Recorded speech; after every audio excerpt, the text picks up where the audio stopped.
Hello, this is Disha Namdev. Welcome to initiation classes. आज हम start करेंगे class 3rd to 5th NCERT की EVS को। स्टार्ट करेंगे क्लास 3rd के ईवीएस से। पर्यावरण के अंतर्गत हम आसपास के सभी भौतिक और अभौतिक तत्वों का अध्ययन करेंगे। यहाँ पर आप लोगों को ये बात ध्यान रखना है कि जो प्राइमरी लेवल के बच्चे होते हैं यानी प्राथमिक स्तर के जो बच्चे हैं उनका बौद्धिक स्तर काफी कम होता है, तो उनके आईक्यू लेवल को ध्यान में रखते हुए ही आपको पढ़ाना है। जैसे यहाँ पर आप पहला पॉइंट देख सकते हैं, क्या लिखा हुआ है, हम केचुए को किसी वर्ग में न वर्गीकृत कर जानवर शब्द का प्रयोग कर रहे हैं। इसका मतलब ये हुआ कि प्राइमरी लेवल के जो बच्चे हैं उनका आईक्यू लेवल इतना नहीं है कि वो एनिमल्स के क्लासिफिकेशन को समझ पाए। ओके, मोनेरा क्या होता है, प्रोटिस्टा क्या होता है, इतना उनका आईक्यू लेवल नहीं है कि वो इन चीजों को समझ पाए। रेप्टाइल्स कौन से जानवर होते हैं। ओके, तो आपको यहाँ पे ये नहीं बताना है कि जो हमारे पास में शब्द आ रहा है केचुआ, वो किस वर्ग में आता है। आपको सिर्फ क्या करना है, उसके लिए जानवर शब्द का प्रयोग करना है। ऐसे ही दूसरे जंतु या प्राणी का नाम आता है तो भी आपको जानवर शब्द का ही प्रयोग करना है। ओके, आगे क्या लिखा हुआ है कि केचुआ एक ऐसा जंतु है जिसके पांव नहीं होते, वह रेंगता है। तो ये आप ध्यान रखें, पेशियों और जो शूक होते हैं उनके हेल्प से केचुआ रेंग कर चलता है। आगे है, पंचतंत्र में खरगोश और कछुए की कहानी का विस्तार पूर्वक वर्णन किया गया है। यहाँ हम क्लास 3rd के ईवीएस को डिस्कस कर रहे हैं। ये जो पंचतंत्र किताब का नाम आया है ये विष्णु शर्मा के द्वारा लिखित है। कई कहानियों का संग्रह इसमें है, ये आप लोग ध्यान रखें। यहाँ बता रहे हैं कि खरगोश और कछुआ की कहानी जो है इसका विस्तार पूर्वक वर्णन पंचतंत्र में किया गया है। यहाँ पर मैंने आपको किताब और उसके रचयिता का नाम इसलिए बताया है क्योंकि एग्जाम में इस तरह के क्वेश्चन पूछे जाते हैं। आप लोग ध्यान रखें, बच्चों को बाल साहित्य पढ़ने के लिए प्रोत्साहित आपको करना है। ओके, जब बच्चे अलग अलग तरह की किताबों को पढ़ेंगे, कहानियों को पढ़ेंगे, तो इससे उनका जो बौद्धिक स्तर है वो भी बढ़ेगा, साथ ही साथ पढ़ने में इंटरेस्ट भी बढ़ेगा। ओके, आगे देखें, नेक्स्ट पॉइंट है, बच्चों को सृजनात्मक गतिविधियां जैसे उंगली और अंगूठे पर रंग लगाकर चित्र बनाना अच्छा लगता है। इससे अपनी इच्छा से अलग अलग तरह के डिजाइन बनाने के लिए प्रोत्साहित करें। मतलब यहाँ पर बच्चों को क्रिएटिव एक्टिविटी करने के लिए कहा जा रहा है। जो फिंगरप्रिंट ड्राइंग होती है, इसके अलावा और भी दूसरी जो सृजनात्मक गतिविधियां हैं वो बच्चों से कराई जा सकती हैं। इससे बच्चों का मन लगा रहता है और क्लास में वो बोर नहीं होते हैं। ओके, वैसे भी एनसीएफ 2005 में खेल खेल में सीखने को प्रोत्साहित किया गया है। ओके, नेक्स्ट पॉइंट यहाँ पर आप देख सकते हैं, बच्चों को सदैव प्रोत्साहित करें कि वे जानवरों को ध्यान से देखें और अपने मन में चित्र बनाएं।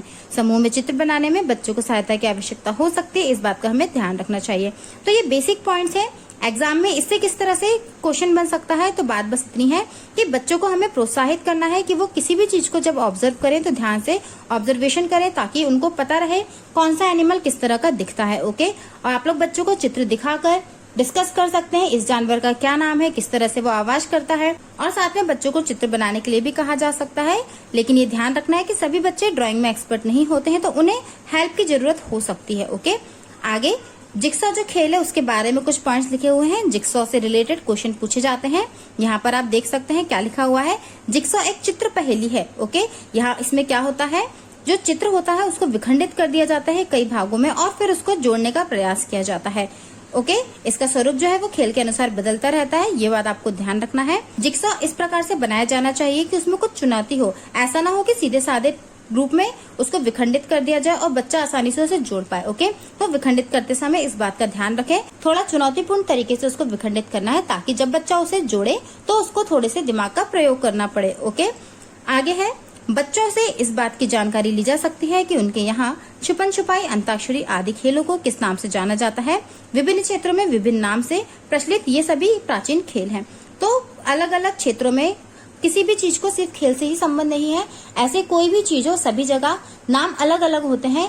तो आप लोग बच्चों से ज्यादा बातें करके उनसे पूछ सकते हैं कि आपके यहाँ इन खेलों को किन नाम से जाना जाता है। ओके, यहाँ पर पौधों की परी एक खेल है, उसके बारे में लिखा हुआ है। जब आप क्लास 3rd के चैप्टर 1 को पढ़ेंगे तो उसमें आप समझ पाएंगे। एक खेल है पौधे की परी। इसमें क्या होता है, एक बच्चा पौधे की परी बनता है और बाकी बच्चों को वो क्लासिफिकेशन का एक आधार देता है और ऑर्डर देता है। ओके, किस तरह से, जैसे मान लीजिए एक बच्चा पौधे की परी बना है, वो बाकी बच्चों से कह सकता है कि अलग अलग तरह की पत्तियों को इकट्ठा करके लाएं, या फिर अलग अलग लंबाई के जो पेड़ पौधे हैं उनका नाम बताएं। तो इस तरह से क्लासिफिकेशन का जो आधार होगा वो अलग अलग हो सकता है। तो इस खेल के माध्यम से बस यही बताने की कोशिश की जा रही है, जब अलग अलग बच्चे पौधे की परी बनेंगे तो वो वर्गीकरण के आधार को खुद चुन पाएंगे, यानी वो देख पाएंगे पौधों में किस किस तरह से विभिन्नता होती है। फॉर एग्जाम्पल, जैसे यदि आपको कहा जाता है प्राइमरी लेवल पे बच्चों को आपको क्या करना है, फ्रूट्स नेम पढ़ाना है, फलों के नाम सिखाना है, तो पारंपरिक तरीके से आप लोग किस तरह से पढ़ाते हैं, बस बच्चों से बात शुरू करते हैं कि आप कौन सा फल आपको पसंद है या अभी सीजन में कौन सा फल चल रहा है। इस तरह से फलों के नाम शुरू करके आप लोग 5-7 फलों के नाम बच्चों को सिखा देते हैं। जबकि दूसरा तरीका क्या हो सकता है, आप लोग थोड़ा सा क्रिएटिव बनेंगे तो आप लोग इस तरह से पूछ सकते हैं, ऐसे फलों के नाम बताइए जो शेप में गोल होते हैं।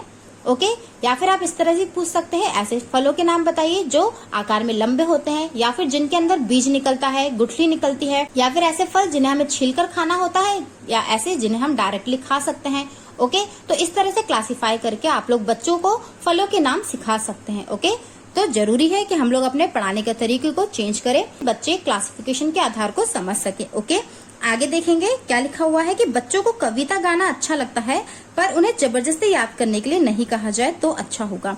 ओके, एनसीईआरटी रोट लर्निंग के लिए बिल्कुल मनाही करता है, बच्चों को रटने के ऊपर बिल्कुल जोर नहीं देना है।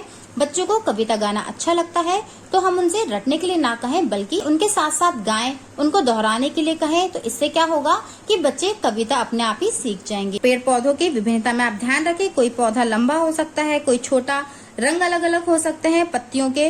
ओके, साथ ही साथ पत्तियों के शेप जो है वो भी अलग अलग हो सकते हैं। वृक्ष की लंबाई, वृद्धि आदि के हिसाब से आप लोग बच्चों को पेड़ पौधों के क्लासिफिकेशन को समझा सकते हैं। ओके, पत्ते कविता जो है वो विजेंद्र पाल सिसोदिया के द्वारा लिखी हुई है, ये आप लोग ध्यान रखें। यहाँ पर हम क्लास 3 के ईवीएस को डिस्कस कर रहे हैं। मैं आपको सजेस्ट करूंगी आप लोग एक बार चैप्टर्स को रीड जरूर करें, क्योंकि जितने भी इंपॉर्टेंट पॉइंट्स हैं वो तो मैं आपको यहाँ से दे रही हूँ, लेकिन जब आप एक बार चैप्टर को रीड कर लेंगे तो आपको समझ में आ जाएगा कि पत्ते कविता कहाँ से आ गई, बीच में पौधे की परी क्या है। ओके, इस तरह से जानवरों के बारे में बात करते करते जिक्सॉ खेल कहाँ से आ गया था। ओके, तो जब आप एक बार किताब को देखेंगे तो आपको और अच्छे से समझ में आएगा। ओके, आगे यहाँ पर पत्तों से रिलेटेड एक इम्पोर्टेंट बात लिखी हुई है, एग्जाम में ज्यादातर पूछा जाता है। यहाँ पर नाम लिया जा रहा है मशहूर कलाकार विष्णु चिंचालकर का, जो कि इंदौर मध्य प्रदेश से बिलोंग करते हैं। सूखे पत्तों से चित्र बनाने के लिए ये काफी फेमस है, ये आप लोग ध्यान रखें। ओके, आगे देखेंगे, बच्चों को किसी एक पेड़ से रिश्ता बनाने के लिए प्रेरित करें, उसे पानी देना, उसकी देखभाल करना, उसको बारीकी से देखना। इस तरह से जब बच्चा करेगा तो पर्यावरण के प्रति उसका लगाव होगा, और साथ साथ बच्चा जब उसे ऑब्जर्व करेगा तो वो समझ पाएगा कि किस तरह से पेड़ बड़ा होता है, किन किन चीजों की उसे आवश्यकता होती है। ओके, आगे है पानी कविता के रचिता श्री प्रसाद है। ध्यान रखिए, पहले हमने बात की है पत्ते कविता की, उसके रचिता है विजेंद्र पाल सिसोदिया, और पानी जो कविता है इसके रचिता है श्री प्रसाद। यहाँ आगे बात की गई है पानी से जुड़ी हुई कविता, गीत आदि बच्चों को गाने के लिए कहे, जिससे क्या होगा, उनके समुदाय के ज्ञान और कला के प्रति उनका लगाव बढ़ेगा। आपने भी ये ऑब्जर्व किया होगा, जब बच्चों से उनके क्षेत्र के बारे में बातें पूछी जाती है, उनके घर परिवार के बारे में पूछा जाता है, तो बच्चे बड़े इंटरेस्ट के साथ बताते हैं। तो इस तरह की गतिविधियों से क्या होता है, बच्चे की जो झिझक है वो दूर हो जाती है, बच्चा खुलकर आपके सामने बातों को प्रेजेंट कर पाता है, और साथ ही साथ उसके समुदाय और कला के प्रति उसका लगाव बढ़ता है। वो घर जाके डिस्कस करता है अपने बड़े बुजुर्गों से, साथ साथ आसपास के लोगों से। पर्यावरण एक ऐसा विषय है जिसमें बच्चा जितना ज्यादा बात करेगा अपने आस पड़ोस से, परिवार से, साथ ही साथ स्कूल में जितनी चर्चा करेगा उतना ही वो उसे सीख पाएगा। आगे बढ़ जाते हैं, यहाँ पर लिखा हुआ है कई जगह समाज में भेदभाव की वजह से आम स्रोतों से पानी नहीं लेने दिया जाता है। तो ये एक मुद्दा है जिस पर आप बच्चों से बात कर सकते हैं, उनसे पूछ सकते हैं क्या इस तरह की गतिविधि उन्होंने देखी है। तो बच्चों को आप लोग बातों में अवेयर कर सकते हैं इन बातों को लेकर कि ऐसा भी होता है जहाँ पर लोगों के साथ भेदभाव किया जाता है समाज के आधार पर। तो इस तरह की बातें जब बच्चे सीखेंगे तो यदि उनके आसपास वो गतिविधियां होती होंगी तो वो आपको बताएंगे, और साथ साथ बच्चे ये बात जब घर पे डिस्कस करेंगे तो उनके परिवार के लोग भी इन बातों को समझ पाएंगे कि ये सभी गलत है।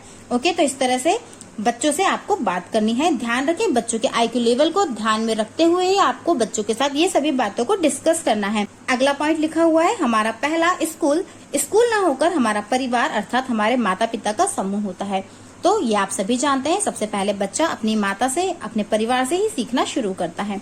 ओके, बच्चे की पहली शिक्षक किसे कहा जाता है, उसकी माता को कहा जाता है। अगला जो पॉइंट लिखा हुआ है इसको आप समझने की कोशिश करें। क्या लिखा हुआ है कि मकान कब घर बन जाता है, इस पर चर्चा करवानी चाहिए, क्योंकि मकान और घर के अंतर को स्पष्ट करने में इससे सहायता होगी।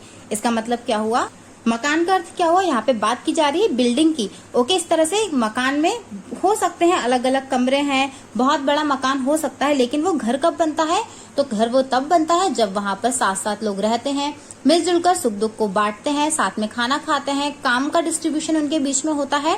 ओके, तो बच्चों को आपको ये समझाना है, इससे बच्चों को अपने परिवार के प्रति लगाव बढ़ेगा।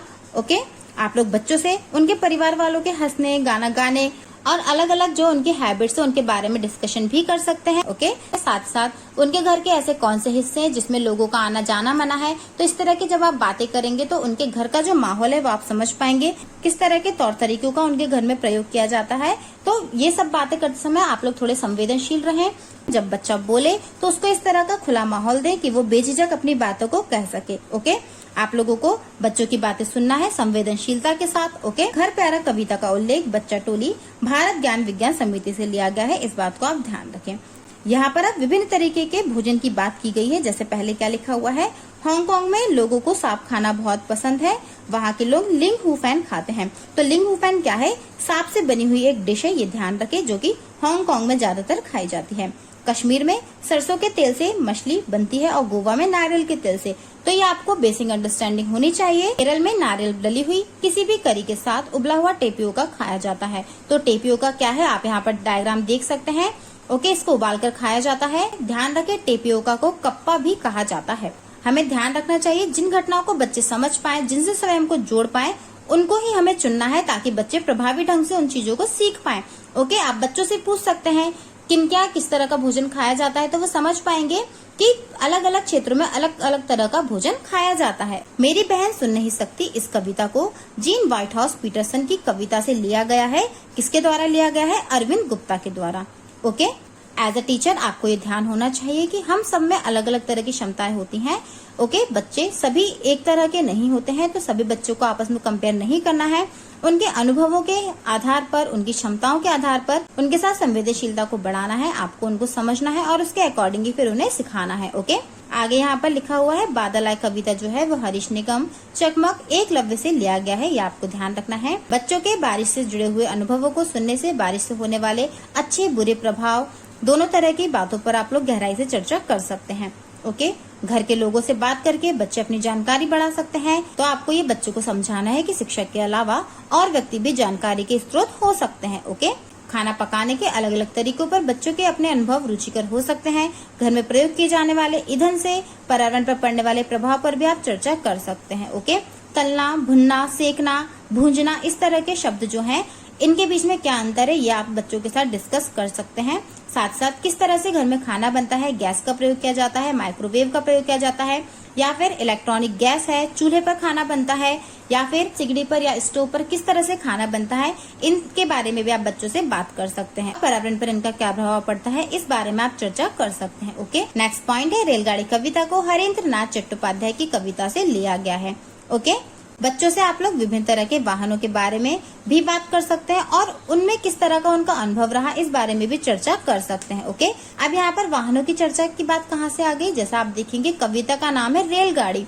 ओके, तो रेलगाड़ी क्या है, यातायात का एक साधन है, इसलिए यहाँ पर वाहनों के बारे में बात करने के लिए कहा जा रहा है। ओके, आगे है बड़ों से प्राप्त जानकारी पर आधारित चर्चा बच्चों को वाहनों में आए बदलावों को समझने में सहायता करेंगे। ओके, जब वो अपने बुजुर्गों यानी नाना नानी, दादा दादी आदि से इस बारे में बात करेंगे, पूछेंगे, तब उन्हें पता चलेगा कि उस समय और अभी के समय में अंतर कितना आ चुका है। ओके, अब ये जो नेक्स्ट पॉइंट है ये काफी इम्पोर्टेंट है। क्या लिखा हुआ है, पाठ पढ़ने से पहले यदि बच्चों को ध्यान से चित्र देखने और समझने का मौका दिया जाए तो उनमें चित्र अवलोकन का कौशल विकसित होगा। यहाँ पर बच्चों के अवलोकन कौशल को बढ़ाने की बात की जा रही है। ऐसा नहीं करना है कि कोई भी नया चैप्टर आपको पढ़ाना है तो बस फटाफट चैप्टर पढ़ाया, क्वेश्चन आंसर सॉल्व करवा दिए। उसके पहले आपको क्या करना है, बच्चों को मौका देना है कि वो चित्र को देख पाए, उसको समझ पाए, चित्र अवलोकन का उनको मौका दे, उनसे पूछे कि आपको यहाँ पर क्या समझ में आ रहा है, चित्र में क्या दिख रहा है।